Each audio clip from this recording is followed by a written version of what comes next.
गए भी ख्याल विशाल सतगुरु अतल दिगंबर थीर हैं। भक्ति हेत काया धर आए अवगत सत कबीर हैं। हरदम खोज हनोज हाजर त्रिवेणी के तीर हैं। दास गरीब तबीब सतगुरु बंदी छोड़ कबीर हैं।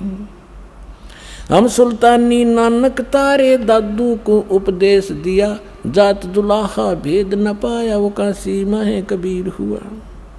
सब पदवी के मूल हैं ये सकल सिद्धि हैं तीरे। दास गरीब सतपुरुष बजो वो अवगत कला कबीर। जिंदा जोगी जगत गुरु ये मालिक मुर्शिद पीर। दहु दीन झगड़ा मंडा पाया नहीं शरीर। एक मुलुकदास नाम के महापुरुष हुए हैं। बहुत बड़े किसान थे, अरोड़ा जाति से थे। परमात्मा उनको मिले। थोड़ी सी झलक सुनाते हैं, क्योंकि वेदों ने बताया कि वो परमात्मा अच्छी आत्माओं को मिलते हैं जो दृढ़ भक्त होते हैं। मुलुकदास नाम के अच्छी आत्मा थे, किसान थे, खत्री अरोड़ा जाति से थे। लेकिन पुण्यात्मा तो पुण्यात्मा ही रहती है। तो परमात्मा क्या लीला किया करते हैं। पहले कहीं भी किसी एक क्षेत्र में आ जाते थे। जैसे दास बता रहा था, भगवान 3 प्रकार से हमारा धारण पोषण करता है।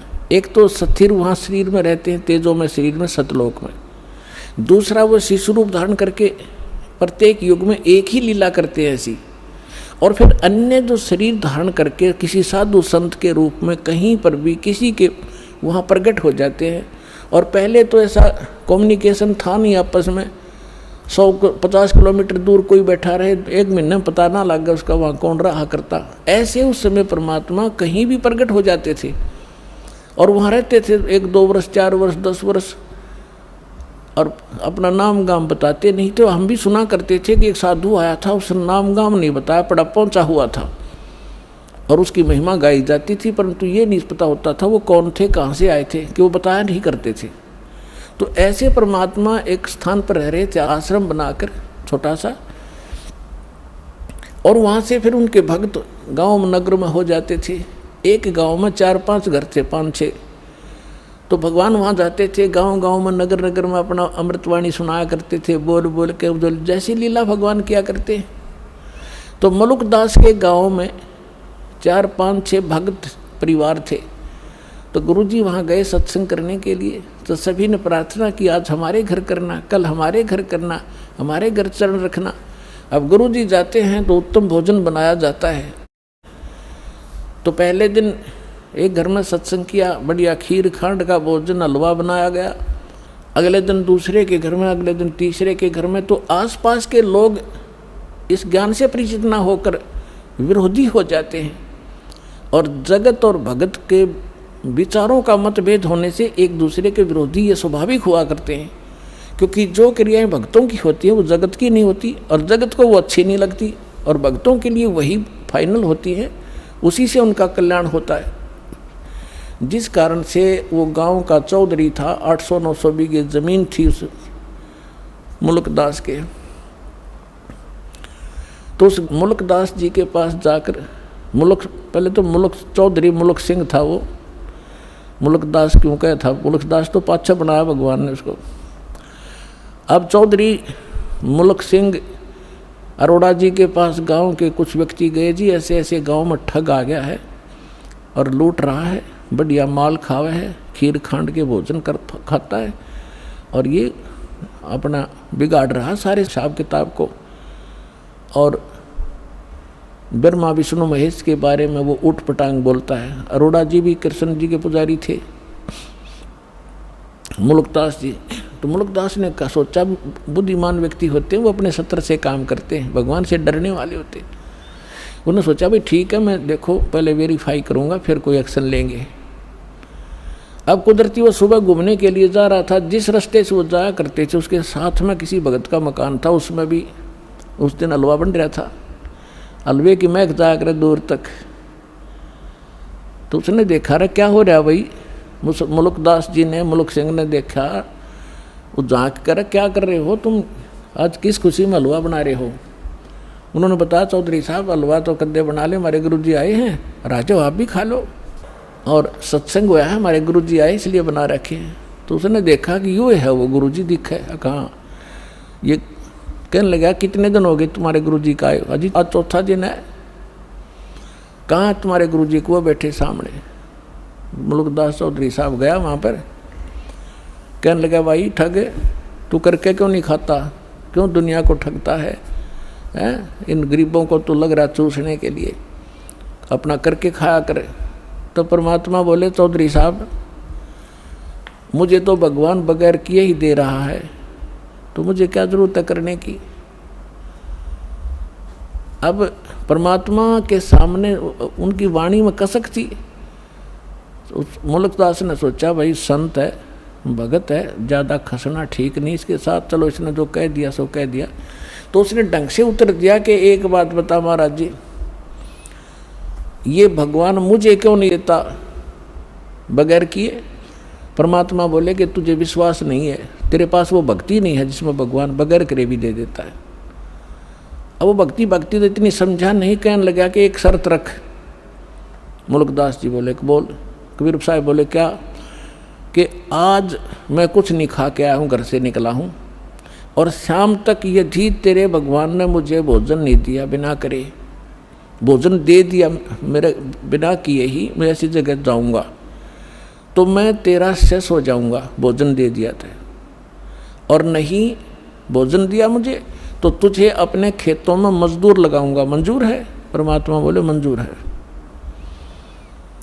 अब वो चला गया, उसके खेत थे पूर्व में, अर्धा पहुंचा पश्चिम में, गांव नगर से दूर दूसरे के क्षेत्र में पहले जंगल बहुत होते थे, और वहां जाकर एक वृक्ष पर चढ़ कर बैठ गया। आकाश देखूंगा मुझे कैसे यहाँ कौन भोजन करा देगा, वहां तो कोई जा ही नहीं सकता। अब उधर क्या हुआ कि ये गडरिये होते हैं भेड़ बकरियों वाले, उनका कोई त्योहार था। वो कहने लगे भाई एक खीर बना लो, चावल करते ले आए थे वो। तो उन्होंने उसी वृक्ष के नीचे डेगचा बना के चूल्हा मिट्टी खोद के और वहाँ बना लिया, लकड़ बाल के खीर बनाने लग गए। एक दो गायें थी, उनसे दूध निकाल लिया, और वो बकरी चराने वाले दूर चले गए कि हम आ जाएंगे अपने आप, तुम तैयार करो तब तक। उसके साथ से एक रास्ता जाता था, और उस रास्ते से काफ़ी दूर कुछ घोड़ों की टाप सुनाई दी और धूल उठती नजर आई उन खीर बनाने वालों ने। उनका तो पता था, जंगल में उनको ज्ञान होता था कि ये कोई डाकू आ रहे हैं, उनको पता था रास्ता भी यही है। वो छोड़ कर बनता हुआ खीर ख्यार भाग गए अपने मित्रों के पास। अब जो ही वो डाकू वहाँ आकर रुके, उन्होंने देखा भाई ये क्या हो रहा है इसमें, सारे नीचे उतर गए। तो उनमें से एक डाकू ने जाकर देखा कि उसका ढक्कन उठा कर देखा कि इसमें खीर बन रही है। उन्हें भूख लग रही थी डाकुओं ने, कहने लगे भाई पहले खीर खावांगे, रुक जाओ। उनमें से एक समझदार सा था, वो कहने लगा कदे हमारे साथ धोखा हो जाए भाई, कोई इसमें विष डाल गया हो, पहले टेस्ट करना चाहिए, चेक करो फिर खाएंगे। तो चेक करने के लिए कोई पशु पक्षी देखने लग गए भी इसमें से कुछ उसको खिलाते हैं।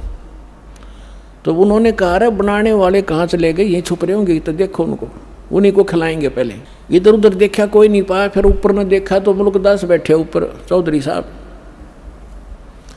उन्होंने सोचा कि यही है, ऊपर छुप गया डरता।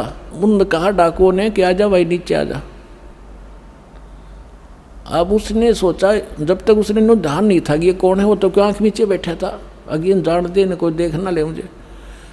तो उसने कहा कि ना आऊँ मैं नीचे, मैं नीचे नहीं आऊँ आज। तो उन्होंने देखा कि मारो इसको गोली, हरामजादा क्यों नहीं आता। तो उन्हें देखा है तो भाई गोली बंदूक भी ले रहे हैं। तुमने बोला मारियो ना, मैं नीचे आ जाता हूँ। वो नीचे आ गया, एक पात्र में खीर निकाल कर करके ठंडी, और कहा इसको खा। वो ने कहा मैं खीर कती नहीं खाऊं, क्योंकि प्रतिज्ञा कर कह रहा चेला बनना पड़ा चौधरी साहब ने। और उनका पक्की जचगी, किसी ने कुछ ना कुछ मिला रखा है, निकम्मे ने, पक्का चोर है। वो खीर तो नाट्य, वो धक्कत खुआ, उसका दो मारे जूत, लात मारी, अखा बैठ के। वो इतनी थोड़ी डाल रखी थी, और डाली को और खा, जल्दी पता लग गया कि नहीं खाओगा तो जल्दी पता लगेगा इसका। 1 घंटे वहाँ बैठाए रखा, फिर उसने सारी कहानी बता दीजिए, मैं इसलिए नाटू था, मारो मत मरा। हमारी एक संत के साथ प्रतिज्ञा थी, आज वो सफल हुए, मैं हार गया। तब उन्होंने बोले बात जा तू जाते। अब उसका एक मारा जो उतर भाग लिया सीधा। अब वो जब उसके ऊपर आपत्ति आई कि तू डाकुआ का फंस गया, अरे इनका इन कौन पूछने आई, मार देंगे गोली तरह। तब याद किया उसी को, हे जो उनके गुरु जी का नाम तो जाना नहीं था, उन गाँव वालों के नाम जानता था, गाँव वाले के, कि हे धन्ना के गुरु जी आज मेरी जान बचा दे, मैं तेरा पक्का चेला बनूंगा। और जान तो बचानी थी परमात्मा ने, तो पक्की निश्चय कर लिया कि आज जान बच गई, जानते चरण छूंगा उस महापुरुष के। तो वहाँ से भाग गया, पूरी सपेटते परमात्मा के चरणों में आकर पड़कर रोने लग गया।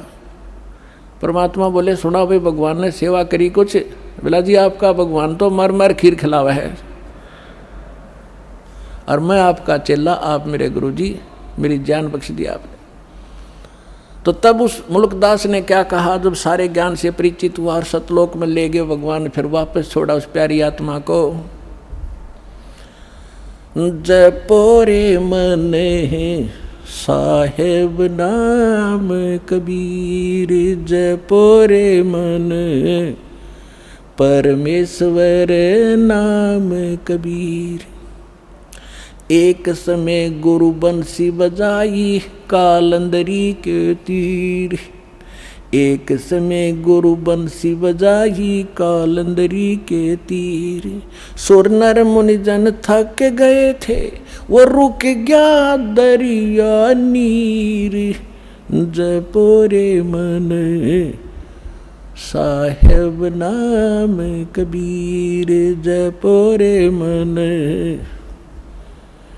परमेश्वर नाम कबीर। काशी तज गुरु मगहर पहुँचे दोनों दीन के पीर, काशी तज गुरु मगहर आए दोनों दीन के पीर। कोई गड्ढे कोई अग्न जरावे, ढूंढा ना पाया शरीर। जपो रे मन साहेब नाम कबीर, जपो रे मन। कोई गड्ढे कोई अग्न जरावे, नेक न धरते धीर। कोई गड्ढे कोई अग्न जरावे, नेक न धरते धीर। चार दाग से सतगुरु न्यारे, अजर अमर शरीर। जपो रे मन साहेब नाम कबीर। चार दाग से सतगुरु न्यारे, अजरो अमर शरीर। दास मलूक सलूक कहते हैं, खोजो खसम कबीर। जपो रे मन साहेब नाम कबीर। अपना आत्मा वेद बताते हैं, परमात्मा ऐसी लीला करता है। आंखों देखे वो महापुरुष बताते हैं कि जो काशी के अंदर धानक रूप में आया था वो परमात्मा, वो पूर्ण परमात्मा है। उन्होंने सचखंड में देखा और फिर यहाँ पर देखा जब उनकी महिमा गाई। आदरणीय नानक साहिब जी को परमात्मा बेई नदी सुल्तानपुर शहर के साथ से बहा करती थी, जहाँ नानक जी एक नवाब के यहाँ नौकरी किया करते थे और सुबह सुबह स्नान करने के लिए जाया करते थे। वहाँ परमात्मा मिले एक साधु के रूप में, उनसे काफ़ी 2 बार मिले। दूसरी बार फिर उनको अंतर्ध्यान किया, दरिया में डूबने का बहाना करके शरीर को रख दिया वहाँ अप स्ट्रीम के अंदर 2-3 किलोमीटर दूर जंगल में सुरक्षित, और परमात्मा उस आत्मा को लेकर गए सचखंड में। वहाँ से फिर उनको वापस छोड़ा तीसरे दिन। उसी दिन थे वो प्रथम उदासी उन्होंने काशी की। परमात्मा ने कहा था मैं बनारस में रह रहा हूँ, कबीर मेरा नाम है और जुल्हा मेरा काम है। अब नानक साहिब जी ने भगवान को वहाँ देखा और फिर उसको उनको ये यकीन नहीं हो पाया कि परमात्मा जुल्हा धानक कैसे हो सकता है। तब जब उन्होंने काशी में आकर भगवान को देखा उस जो धानक रूप में, ओए होए, तब उन्होंने क्या कहा, एक सुआन दुई सुआनी, नाल भलके भोकाई सदा बियार। और कूड़ छुरा मूठा मुर्दार ये धानक रूप रहा करतार। गुरु ग्रंथ साहिब के पन्ना नंबर 24 पे ये वाणी अंकित है और नानक साहिब की महिला पहला की वाणी है। मैं पथ की बिंदने करनी की कार, ओ बिगड़ रूप रहा विकराल, तेरा एक नाम तारे संसार, मैं एहो आस एहे आधार। कि ये काल तो विकराल है, ये तो बिगड़ रूप है, यहाँ का बुरा हाल कर रखा है इसने, और मुझे आपके उस सतनाम की आस है, उसी का मुझे आधार है, और आपका ये सतनाम पूरे विश्व को पार कर दे। तेरा एक नाम तारे संसार, मैं ए हो आस ये हो आधार, मुख निंदा आख्या दिन रात, पर घर जो ही नीच मनाथ, काम क्रोध मन तन वसे चंडाल, ये धानक रूप रहा करतार। फाई सूरत मुलुक की वेश, ओए होए फाई सूरत मुलुक की वेश, ए ठगवाड़ा ठगी देश, खरा सियाणा पोता बार, ये धानक रूप रहा करतार। परमात्मा को काशी में देखा जब नानक साहिब जी ने, ये ठगवाड़ा ठगी देश, प्यार से रह कह रहे ये ठग, ये बैठा भगवान खुद, जो मैंने सचखंड में देखा वो जो का तू धानक रूप रहा करतार। लोगों धानक रूप रहा करता।